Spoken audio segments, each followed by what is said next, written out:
ஒரு வீடியோ நம்ம நிறைய பேங்க் ஸ்டாக்ஸோட அப்டேட் வந்து பார்க்க போறோம். பேங்கோட அந்த பிசினஸ் அப்டேட் வந்து வந்திருக்கு. Q4 ரிசல்ட்ஸ் வந்து இருக்கும் அப்படின்னா அந்த ஒரு Q4 ரிசல்ட்ஸ்ல அந்த ப்ராஃபிட் எவ்வளவு பண்ணிருக்காங்க, அந்த இயர் ஆன் இயர் பேசிஸ்ல குவார்டர் அண்ட் குவார்டர்ல பேசிஸ்ல எப்படி ப்ராஃபிட் பண்ணிருக்காங்க அப்படின்னு சொல்லிட்டு டீடைலா வந்து இருக்கும். என்பிஎஸ் எவ்வளவு வச்சிருக்காங்க அப்படின்ற மாதிரியான டீடைல் அப்டேட் இருக்கும்.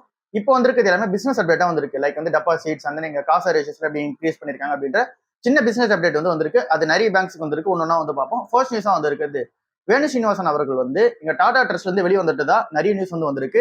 ஸோ அதை பத்தி டீட்டெயிலாக வந்து வைப்போம். வேணு சீனிவாசன் யார் அப்படின்னா டிவிஎஸ் குரூப்ல இருக்கவங்க தான். வேணு சீனிவாசன் அவர்கள் வந்து இங்க டாடா ட்ரஸ்ட் வந்து வெளியே வந்தாங்கன்னு சொன்னோம்ல, அந்த ட்ரஸ்டோட எக்ஸாக்ட் நேம் என்ன அப்படின்னா பாய் ஹீராபாய் ஜம்ஷெட்ஜி டாடா நவ்சாரி சேரிட்டபிள் இன்ஸ்டிடியூஷன் அப்படின்னு சொல்லுவாங்க. ஸோ இந்த ஒரு ட்ரஸ்ட்ல இருந்து இவர் வந்து வெளியே வந்திருக்காங்க. என்ன ரீசனால வெளியே வந்திருக்காங்க அப்படின்னா மேகில் மிஷின் சொல்லிட்டு ஒருத்தவங்க இருக்காங்களா, அவங்க என்ன சொல்றாங்க அப்படின்னா அவங்களோட கிளைம் என்னவா இருக்கு அப்படின்னா இது வந்து கோர்ட்லயும் வந்து சொல்லியிருக்காங்க. இங்க டாடாஸ்ல இருக்கவங்க கம்பல்சரி மும்பை பர்சனா வந்து இருக்கணும். அது கூடவே சேர்ந்து அவங்க வந்து பார்சி கம்யூனிட்டில வந்து இருக்கணும். பட் ஆனா இவங்க வந்து அந்த மாதிரி கிடையாது. ஸோ அதனால அவங்க வந்து வெளியே போகணும் அப்படின்னு சொல்லிட்டு இவரோட ஸ்டாண்டா வந்து இருந்துச்சு. இதுல வந்து வேணு சீனிவாசன் வந்து இருக்காங்க. அப்புறம் இங்க விஜய் சிங்ன்றவங்களும் வந்து இருக்காங்க. இதுல விஜய் சிங் வந்து இங்க வந்து அவங்களே வந்து வெளியே போகல. பட் ஆனா வேணு சீனிவாசன் வந்து அவரே வந்து வெளியே போறதா வந்து சொல்லிட்டாங்க.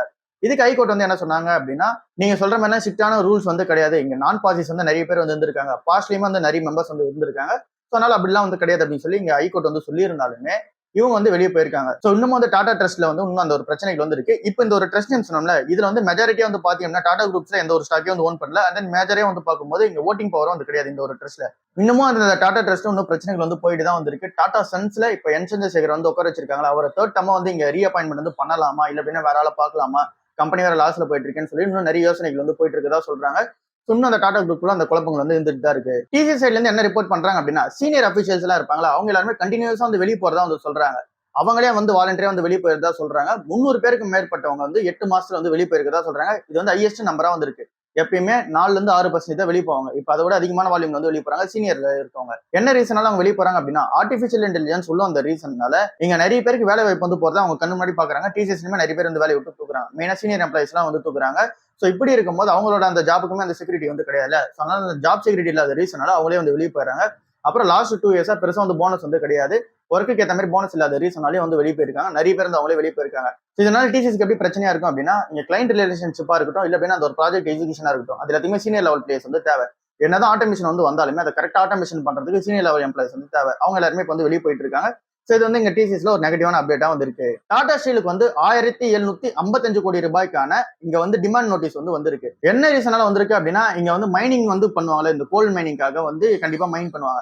அந்த ஒரு மைனிங் வந்து எக்ஸஸா வந்து பண்ணிட்டதா சொல்றாங்க. எந்த பீரியட்ல அப்படின்னா 2000 to 2007 ஜார்க்கண்ட்ல வந்து இதை வந்து எக்ஸஸா வந்து பண்ணிருக்கதா சொல்றாங்க. அந்த ஒரு எக்ஸஸா நீங்க வந்து கோல் மைனிங் பண்ணீங்களா, அதுக்கு நீங்க பெனால்ட்டியா தான் 1755 கோடி ரூபாய் வந்து நீங்க எவ்வளவு எக்ஸஸா வந்து நீங்க வந்து பண்ணிருக்கீங்களோ அதுக்கேற்ற மாதிரி நாங்க வந்து இந்த சார்ஜ் வந்து பண்ணிருக்கோம் அப்படின்னு சொல்றாங்க. 1.62 crore tons ஆஃப் அந்த ஒரு மைனிங் வந்து பண்ணிருக்கதா சொல்றாங்க. கோல் வந்து இங்க அதுல இருந்து வெளியேற்றிருக்கதா சொல்றாங்க எக்ஸஸா. ஸோ அதனால இந்த 1700 கோடி ரூபாய் நீங்க வந்து கட்டுங்க அப்படின்ற மாதிரி வந்து சொல்லியிருக்காங்க. இந்த ஒரு பீரியட் வந்து 2000 to 2007 பீரியட்ல வந்து நடந்ததா இருக்கு. இதுக்கு டாடா ஸ்டீல் வந்து என்ன சொல்றாங்க அப்படின்னா இது வந்து கம்ப்ளீட்டா இந்த அலிகேஷன்ஸ் வந்து ஃபால்ஸா வந்து இருக்கு. ஸோ அதனால நாங்க வந்து கோர்ட்ல பாத்துக்கிறோம், லீகலா வந்து சேலஞ்ச் பண்ணிக்கிறோம் அப்படின்னு சொல்லி டாடா ஸ்டீல் வந்து சொல்லியிருக்காங்க. ஸோ இதனால டாடா ஸ்டீல் அடிச்சாங்க அப்படின்னு நம்ம அதே வந்து கன்சிடர் பண்றதுக்காக பார்ப்போம். இப்போதைக்கு காஸ்ட்லியா தான் வந்து இருக்கு. ஸோ இது வந்து டாடா ஸ்டீல் உள்ள அப்டேட்டா இருக்கு. HDFC பேங்க்ல இந்த புரோக்கரேஜஸ் எல்லாம் நிறைய பேர் என்ன சொல்றாங்க அப்படின்னா ஷார்ட் டர்ம்ல 680 ரூபாயில இருந்து 820 ரூபாய்க்குள்ள வந்து ட்ரேட் ஆயிட்டு இருக்கும் அப்படின்ற மாதிரி சொல்றாங்க. இப்போ 750 ரூபான்ற ஆவரேஜ்ல வந்து ட்ரேட் ஆகுது. லோக்கு போச்சு அப்படின்னா 680 ரூபாய் வரைக்கும் போகலாம், ஐக்கு போச்சு அப்படின்னா 820 ரூபாய் வரைக்கும் போகலாம் அப்படின்னு சொல்லி சொல்றாங்க. என்ன ரீசன்ஸ் எல்லாம் வச்சு சொல்றாங்க அப்படின்னா இப்போதைக்கு அந்த இஷ்யூ இருக்குல்ல, அந்த ஒரு கோர் இஷ்யூ சேர்மன் வந்து வெளியே போனது, அந்த இஷ்யூ இன்னும் இந்த ஸ்ட்ரென்தன் ஆயிட்டு தான் வந்து வருது. ஸோ அப்படி இருக்கும்போது அந்த ஒரு பிசினஸ்ல நெகட்டிவான இம்பாக்ட் வந்து இருக்கு. அதை தாண்டி இந்த கம்பெனி வந்து மெர்ஜர் வேற பண்ணாங்கல்ல, HDFC லிமிடெட் அப்புறம் HDFC பேங்க், இந்த ஒரு மெர்ஜர்ல இந்த கம்பெனிக்கு நெகட்டிவா தான் வந்து இருக்கு. இதனால வந்து பாத்தீங்கன்னா ஸ்லோவான growth வந்து இருக்கு. அது என்ன உண்மையா தான் வந்து இருக்கு. ஸோ இது வந்து இன்னொரு நெகட்டிவான செட்பேக்கா வந்து இருக்கு. ஸோ இது எல்லாமே இங்க நெகட்டிவா இருக்கும்போது பாசிட்டிவா இருக்கிற விஷயமும் இருக்கு. அது என்ன அப்படின்னா இந்த பிசினஸோட அந்த ஒரு அப்டேட் வந்து வந்திருக்கு. Q4 அப்டேட் வந்திருக்கு. அது எல்லாமே சூப்பரா வந்து இருக்கு. ஸோ இந்த கம்பெனியை இன்னைக்கான நாள்ல 3 விஷயத்துக்காக நம்ம வந்து ஃபோக்கஸ் பண்ணோம். அதுல ஃபர்ஸ்ட் இருக்க விஷயம் வந்து அந்த பிசினஸ் அப்டேட்டா வந்து இருக்கு. லோன் பொறுத்தவரை 12% growth ஆயிருக்கு. டெபாசிட்ஸை பொறுத்தளவுல 14% வந்து growth ஆயிருக்கு. கிரெடிட் டு டெபாசிட் ரேஷியோமே சூப்பரா இம்ப்ரூவ்மெண்ட் வந்து நடந்திருக்கு. ஃபாரின் போர்ட்ஃபோலியோ இன்வெஸ்டர்ஸ் வந்து என்னதான் அவங்க ஸ்டேக் வந்து ரெடியூஸ் பண்ணாலுமே டிஐஸ் வந்து வாங்கிட்டு இருக்காங்க. அப்புறம் ரீட்டைல் இன்வெஸ்டர்ஸ் வந்து வாங்கிட்டு இருக்காங்க. ரீட்டைல் இன்வெஸ்டர்ஸ் வந்து 35 லட்சம் ஷேர்ஸ் வந்து வச்சிருந்தவங்க இப்போ 41 லட்சம் ஷேர்ஸ் வந்து வச்சிருக்காங்க.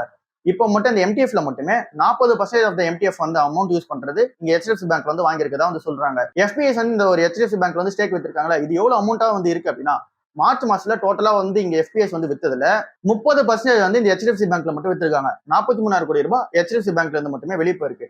டோட்டல் எஃபிஐஸ் ஹோல்டிங் வந்து 47% மேல இருந்தது. இப்ப 44% தான் இருக்கு. 3% வந்து குறைஞ்சிருக்கு. சோ என்னதான் இங்க எஃப்ஐஎஸோட அந்த ஒரு சப்போர்ட் குறைஞ்சாலுமே டிஐஸ் வந்து சப்போர்ட் பண்ணி வாங்கிட்டு இருக்காங்க.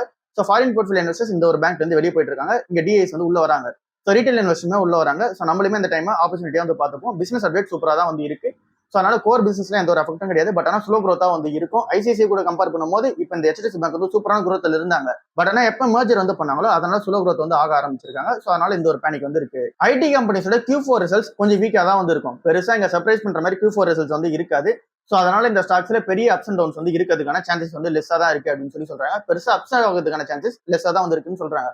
டவுன் ஆகிறதுக்கான சான்சஸ் வேணா ஐயா இருக்கு அப்படின்ற மாதிரி சொல்றாங்க. இந்த ஒரு Q4 ரிசல்ட்ஸ் பொறுத்தவரை ஃபிளாட்டா இருக்கலாம், இல்ல அப்படின்னா கொஞ்சம் வந்து ஏறலாம். பட் ஆனா இங்க வந்து டிக்ரீஸ் ஆகிறதுக்கான சான்சஸ் லெஸ்ஸா இருக்கு. பெருசா சர்ப்ரைஸ் பண்ற மாதிரி ரிசல்ட்ஸ் வந்து இருக்க போகிறது இல்ல. ஏன் அப்படின்னா அங்க அதிகமான ஆர்டர்ஸ் வந்து வரது கிடையாது. அது மீறி ஆர்டர்ஸ் வந்தாலும் கூட அந்த எக்ஸிகியூஷன் வந்து ஸ்லோ டவுன் வந்து ஆகுது. அப்படி எக்ஸிகியூஷனே வந்து ப்ராப்பரா நடந்தாலும் கூட அந்த ப்ராஜெக்ட்ல இருந்து இங்க ரெவன்யூ வரும்ல, அது வந்து கரெக்டா கைக்கு வர மாட்டேங்குது. ஸோ இது எல்லாமே இந்த கம்பெனிக்கு நெகட்டிவான செட்பேக்கா இருக்கு. பாசிட்டிவா இருக்குது ஐடி கம்பெனிஸ் என்னவா இருக்கு அப்படின்னா பிஎஃப்எஸ்ஐ செக்டர்ல ஒரு நல்ல ஒரு இம்ப்ரூவ்மெண்ட் வந்து இருக்கு. அப்புறம் இங்க ருப்பி வேற விழுதுல, இதனால இந்த கம்பெனிஸ்க்கு பிளஸ் பாயிண்டா இருக்கு. ஸோ பிளஸ் இதுதான் இருக்கு. மைனஸ் பொறுத்தவரை இங்க ஆர்டிஃபிஷியல் இன்டெலிஜென்ஸ் உள்ள அந்த ரீசன்னால இந்த கம்பெனிஸ் எல்லாமே நெகட்டிவான இம்பாக்டா இருக்கு. ஸோ இந்த ஒரு Q4 ரிசல்ட்ஸ்ல ஆர்டிஃபிஷியல் இன்டெலிஜென்ஸ்ல இருந்து இந்த கம்பெனிஸ் எல்லாம் எப்படி ரெவன்யூ மேக் பண்றாங்க, அப்புறம் இங்க ட்ரெடிஷனல் ஐடி சர்வீஸோட ரெவன்யூ எப்படி இருக்கு அப்படின்றத டீடைலா வந்து கம்பேர் பண்ணுவோம். ஏப்ரல் 9th இருந்து இந்த Q4 ரிசல்ட்ஸ் எல்லாமே வெளியே வர ஆரம்பிக்கும். ஸோ அது எல்லாமே நம்ம டீடைலா பார்ப்போம். ஜைடஸ் லைஃப் இன்சூரன்ஸ் கம்பெனில ஒரு பெரிய அப்டேட் வந்து நடந்திருக்கு. அது வந்து நெகட்டிவான அப்டேட்டா இருக்கு. அது என்ன அப்படின்னா இந்த கம்பெனியோட கீ யூஎஸ் மார்க்கெட் ட்ரக்ஸ் எல்லாம் இருக்கும்ல, அது எல்லாமே ரெவன்யூ வந்து டிராப் ஆக ஆரம்பிச்சிருக்கு. இதனால இந்த ஒரு வருஷம் ஃபுல்லாவே இந்த ஒரு கம்பெனி ஃபிளாட்டா தான் வந்து இருக்கு. இங்க பெர்ஃபார்மன்ஸ் வைஸ் வந்து பார்க்கும்போது சரி ஓகே அது என்ன அப்படின்னு சொல்லி டீடைலா பார்ப்போம். இந்த வருஷம் ஃபுல்லாவே இந்த ஜெடிஸ் லைஃப் இன்சூரன்ஸ் கம்பெனி கொஞ்சம் நெகட்டிவா தான் இருக்கு, ஃபிளாட்டா தான் இருக்கு. பெருசா வந்து அப்ஸ் அண்ட் டவுன்ஸ் வந்து கிடையாது. கொஞ்சம் டவுன் தான் வந்து ஆயிருக்கு. ஸோ இந்த ஒரு கம்பெனியில அதிகமான ரெவன்யூ யூஎஸ்ல இருந்து மேக் பண்ணிட்டு இருக்காங்க. அந்த ஒரு யூஎஸ்ல இருந்து மேக் பண்ணிட்டு இருக்கிறதுல கீ ட்ரக்ஸ் வந்து இருக்கு. ஒரு 3-4 ட்ரக்ஸ் இருக்கு. அதுல இருந்து அதிகமான ரெவன்யூ வந்து வருது. அந்த ஒரு ரெவன்யூ எல்லாமே இப்ப டிராப் ஆக ஆரம்பிச்சிருக்கு. ரீசன் வந்து என்ன அப்படின்னா பிரைசிங் காம்படிஷன் வந்து இருக்கு. அப்புறம் இந்த பிரைசிங் ப்ரெஷர்ஸ் வந்து இருக்கு. ஸோ இதை தாண்டி இங்க காம்படிஷன் ப்ரெஷரும் வந்து இருக்கு. இதனால இந்த ஒரு ரெவன்யூ எல்லாமே டிராப் ஆக ஆரம்பிச்சிருக்கு. மெசலமைன் அப்புறம் இங்க லொனாலிடிமேட் அப்படின்ற 2 ட்ரக் வந்து இருக்கு. இந்த ஒரு 2 கீ ட்ரக்ஸ்ல இருந்து ரெவன்யூ வந்து வர மாட்டேங்குது. 2027 வந்து மீராம் பேக்ரான் அப்படின்னு சொல்லிட்டு ஒரு ட்ரக் இருக்கு. இதுல இருந்துமே ரெவன்யூ வந்து ஜென்ரேட் ஆகாது அப்படின்ற மாதிரி சொல்றாங்க. ஸோ இது எல்லாமே நெகட்டிவான அப்டேட்டா இருக்கு. இதை வந்து போக்குற விதமா ஃபியூச்சர்ல வந்து என்ன ட்ரக் வந்து வச்சிருக்காங்க அப்படின்னா இனோவேட்டர் ட்ரக்லாம் நிறைய வந்து வச்சிருக்காங்க. சாரோக்ளிட்டாசர் அப்படின்னு சொல்லிட்டு ஒரு ட்ரக் வந்து இருக்கு. அப்புறம் இங்க கீ இனோவேஷன் ட்ரக்ஸ் வந்து நிறைய வச்சிருக்காங்க. அப்புறம் இங்க ஹெல்த் கேர் உள்ளே வந்து போறாங்க. இங்க கன்சூமர் ஹெல்த் கேர் உள்ளே வந்து போறாங்க. லைக் வந்து விட்டமின் சப்ளிமெண்ட்ஸ் கொடுத்துட்டு இருக்காங்க.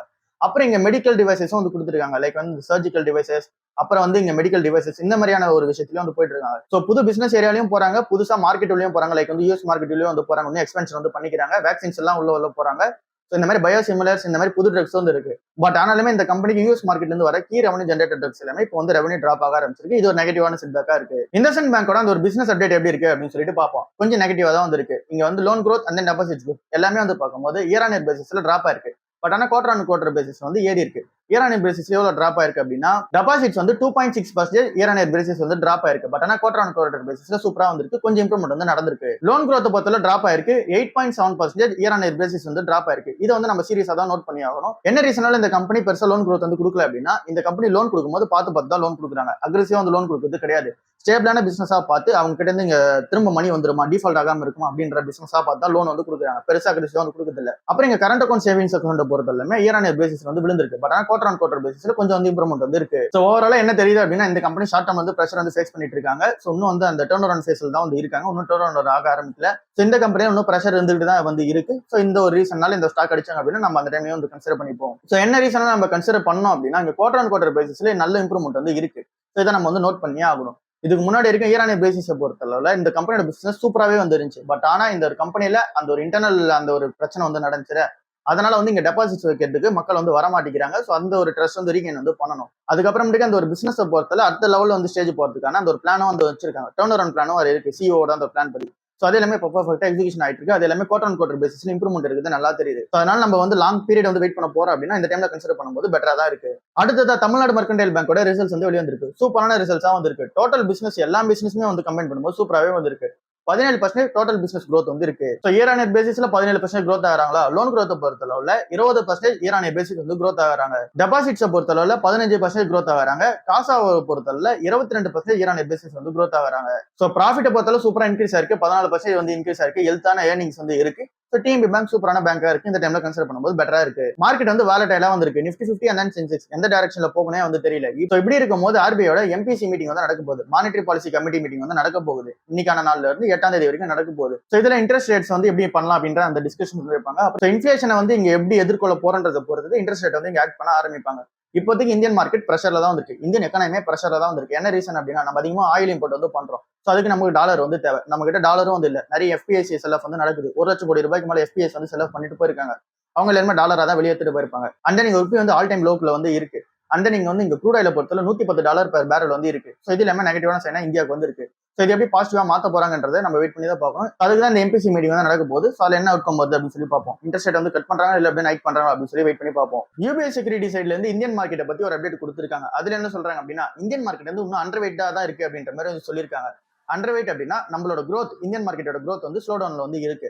அண்ட் தென் நம்மளோட வேல்யூஷன்ஸ் இன்னும் அதிகமா தான் வந்து இருக்கு. ஸோ இந்த ஒரு 2 ரீசனால ஷார்ட் டர்ம்ல வந்து பிரஷர் இருக்கும். லாங் டர்ம் ஸ்டோரியை பொறுத்தல ஓகே, பட் ஆனால் ஷார்ட் டர்ம்ல பிரஷர் வந்து இருக்கும். ஃபாரின் போர்ட்ஃபோலியோ இன்வெஸ்டர்ஸ் வந்து வர மாட்டேங்கிறாங்க உள்ள. ரீசன் வந்து ருபி வந்து வீக் ஆகிட்டே இருக்கு, க்ரூட் ஆயில் பிரைஸ் வர அதிகமா இருக்கு. ருபி வீக் ஆகிற ரீசனால ஃபாரின் இன்வெஸ்டர்ஸ் வந்து உள்ள வர மாட்டேங்கிறாங்க. யூஎஸ் ஈரான் வந்து பிரச்சனை வர போயிட்டு இருக்கு. ஸோ அதனால எல்லாருமே சேஃபான சர்ச்சான யூஎஸ் நோக்கி போயிட்டு இருக்காங்க. ஸோ அப்படி இருக்கும்போது இந்தியன் மார்க்கெட் வந்து பிரச்சனையா தான் வந்து இருக்கும். So long term story okay, but ஆனால் ஷார்ட் டர்ம்ல பிரச்சனை வந்துருக்கும், கொஞ்சம் வந்து சிக்கிக்கலா தான் வந்து இருக்கும் அப்படின்ற மாதிரி சொல்லியிருக்காங்க. வேல்யூஷன்ஸ் இன்னும் அதிகமாக தான் இருக்கிற மாதிரி சொல்லியிருக்காங்க. இன்னைக்கான நல்ல மார்க்கெட் எப்படி ஓப்பன் ஆக போகுது, கிஃப்ட் 50யோட சிக்னலை பொறுத்தளவுல 65 பாயிண்ட் நெகட்டிவ்ல வந்து இருக்கு. ஸோ அப்படின்னா இன்னைக்கு வந்து கொஞ்சம் ஓப்பன் ஆகும், நெகட்டிவ்ல வந்து ஓப்பன் ஆகலாம், ஸ்லைட்டா நெகட்டிவ்ல வந்து ஓப்பன் ஆகலாம். அதுக்கப்புறமேட்டுக்கு மார்க்கெட் எப்படி போகுன்ற டைரக்ஷன்ஸ் வந்து பொறுத்தளவுல கொஞ்சம் மார்க்கெட் வந்து வீக்கா இருக்கிறதுக்கான சான்சஸ் வந்து இருக்கு, இல்ல அப்படின்னா ஃபிளாட்டா இருக்கிறதுக்கான சான்சஸ் வந்து இருக்கு. என்ன ரீசன் அப்படின்னா இன்னும் வார் சூழல் வந்து முடியல. யூஎஸ் ஈரானுக்கு நடுவில் நடக்கிற அந்த வார் வந்து அப்படியே தான் வந்து போயிட்டு இருக்கு, இன்னும் இன்டென்சிஃபை தான் வந்து ஆயிட்டு இருக்கு. ஸோ இதனால வந்து மார்க்கெட் வந்து வீக்கா இருக்கலாம். ஏஷியன் மார்க்கெட்ஸை பொறுத்தல கொஞ்சம் வந்து பாசிட்டிவா தான் க்ளோஸ் ஆயிருக்காங்க. ஸோ இதனால வந்து கொஞ்சம் ஃபிளாட்டா இருக்கிறதுக்கான சான்சஸ் வந்து இருக்கு. பட் ஆனால் யூஎஸ் மார்க்கெட்டோட அந்த ஃபியூச்சர்ஸை பொறுத்தல கொஞ்சம் நெகட்டிவ்ல வந்து இருக்கு. ஸோ ஓவரால் வந்து கம்பைன் பண்ணி பார்க்கும்போது இன்னும் பிரச்சனைகள் வந்து அப்படியே தான் இருக்கு. க்ரூட் ஆயில் வந்து பொறுத்தல $110 பெர் பேரல் வந்து இருக்கு. இது இன்னும் பிரச்சனை வந்து ஆட் ஆன் பண்ணுது.